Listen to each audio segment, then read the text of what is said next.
Heather here at LARRS. I have my friend PJ with me today, and today we're going to talk about some major things that I do not do around the parrots here. You're definitely going to want to stay tuned for this, and remember to hit that subscribe button.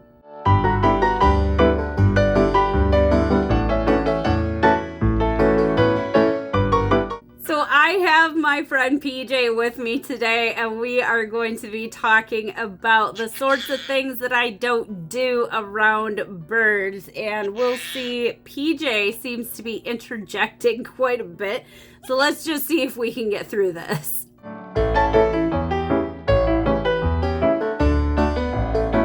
One of the things that I do not do around all of the birds at the rescue, and I don't do it around my own birds, is scream and yell. So what is the biggest reason why I do not scream and yell around any of the birds? It doesn't do any good. If you scream, they're gonna scream, everybody screams, and then the whole thing kind of blows up. Parrots operate on positive reinforcement.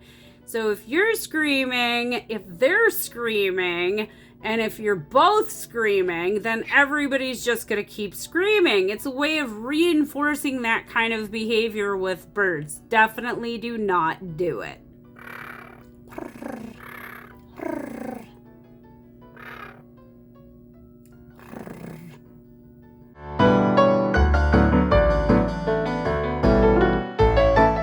I also do not throw things around the birds. It is absolutely 100% pointless to throw things anyways, but if you're throwing things, that can be taken as anger or overly excited with birds, and birds actually pick up on that kind of behavior. They are very sensitive to that type of behavior, so things like that could make them scared. It could make them not trust you, all sorts of different things that throwing things won't do. So even if you're not outwardly saying anything, if you're upset about something and you're throwing things, that bird is going to react to you throwing stuff. Are you a pretty bird, PJ? Is that right? Is that right? Yeah.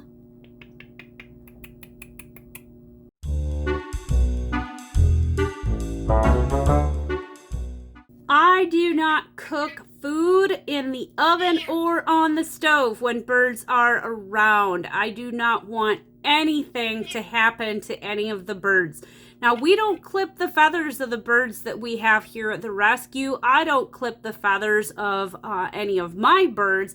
And so it becomes a really big risk if you are cooking things, especially on an open flame, but really any kind of cooktop can be very dangerous, as well as ovens. You know, if I'm sticking a pizza in the oven, I don't want my bird to fly into the oven or onto the door or anywhere where it's going to get hurt or injured. And the same with a stovetop as well. So when I am cooking, I make sure that all of the birds are put away safely or in another room, so that I make sure that they're not going to accidentally fly and land in the oven or on the stove and hurt themselves. You like it?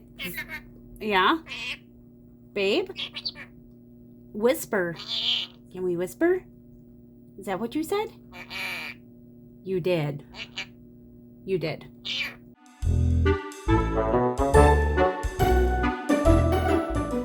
Another thing that I do not do around the birds is swear. Now, there's a lot of different reasons for this.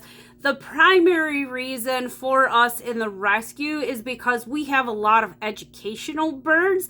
Now, some people think it's funny to teach the birds to swear. Some people really are offended by birds swearing. So, first, think about this. You have a bird, or you get a bird, and you don't know what you're getting yourself into, and all of a sudden that bird finds itself in a new home. Now, what's going to happen if you're swearing around that bird and that bird picks up on some of that language in their new home it might not be desired. Also, not super funny to teach your bird how to swear. Not a really super good thing if your bird ever happens to be around young children. Now, I'm sure that a lot of young children maybe know what a swear word is, but just like any good parent doesn't want their kids to be swearing like that, right? Because they can't do it in school, so we don't want to teach them to operate like that. You shouldn't really be teaching your birds to operate like that as well. So here's a short list of things that I do not say around the birds. I do not say words like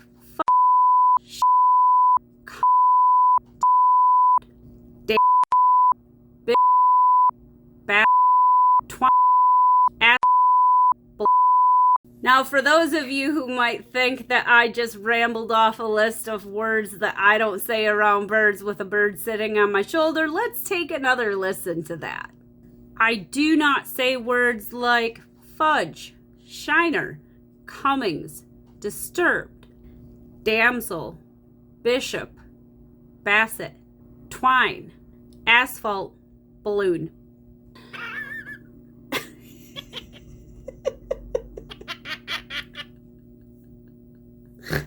Dude,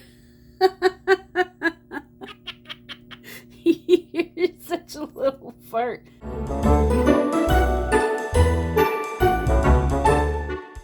Another thing that I don't do around the birds is ignore their cues. Every single bird has a cue. Sometimes it takes a little bit to get to know the animal before you can pick up on their cues.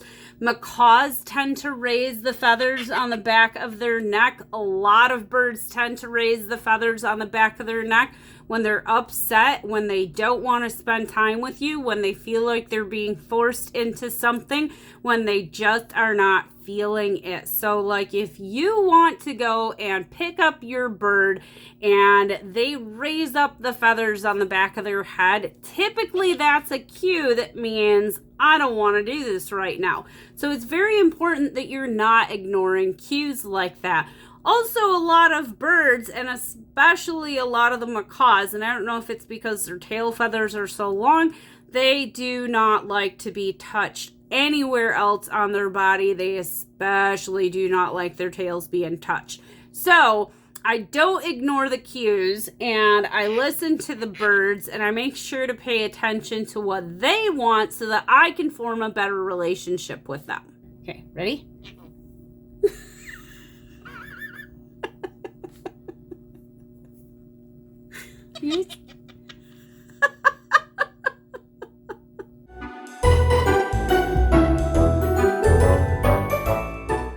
I do not have any ceiling fans running in my house when the birds are around. And the biggest reason for that is a really obvious reason. If you have the ceiling fans going and your birds are loose or out and about, they get startled, they fly up to the ceiling fan, and all of a sudden you've got a major disaster. So a lot of people instead will use something like a box fan that doesn't have any possible way of a bird getting through it or hurting themselves. But birds and fans don't always go together, so make sure that you're taking the proper safety precautions if you're thinking about using a fan somewhere in the vicinity of your bird.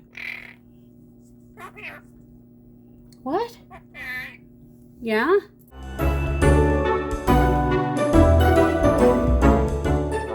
Something else that I don't do around the birds is I don't eat food if the birds are hanging out on my shoulder, on my arms, or anywhere where I think they're going to be able to get at the food that I'm eating. Now, one of the reasons for that is really super simple.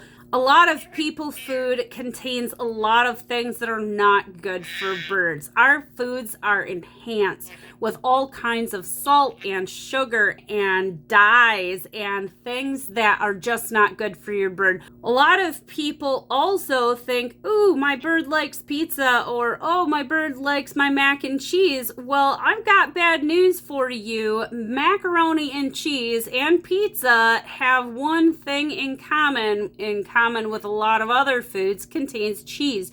Cheese is a dairy product, and birds cannot process the lactose in any dairy product. So we're talking coffee creamer, cheese, yogurt, cottage cheese, all sorts of different kinds of things.